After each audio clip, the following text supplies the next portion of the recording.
Hello mga milabs! Naganap nga muli ang annual get-together ng aming company. Futuristic nga ang naging tema ng aming event kaya naisipan ko maging isang AI robot. Hello, sino ko dyan girl? Bago ang lahat, ipapakita ko nga pala sa inyo kung paano ko siya nabuo. Dahil maraming ang na-amaze sa costume nito at akala nila narentahan ko daw. Syempre, creative person tayo. Ito ang mga ginamit ko. Jumpsuit na in-order ko sa isang online shop. LED light strip rope.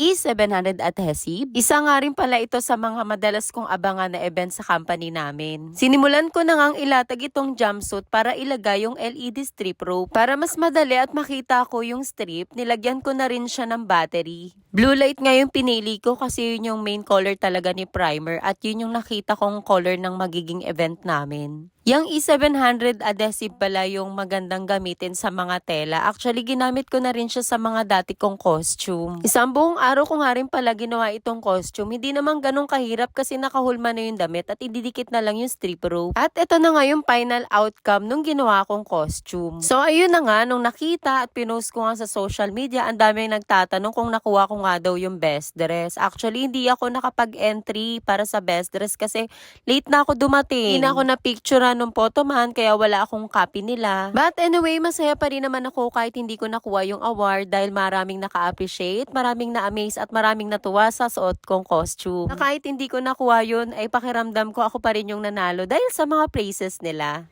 At ayun na nga, nagulat din ako dahil nag-perform sa amin ng NU Pep Squad. Tapos nakita ko naka-AI costume din sila. Sayang hindi ako nakapagpa-picture.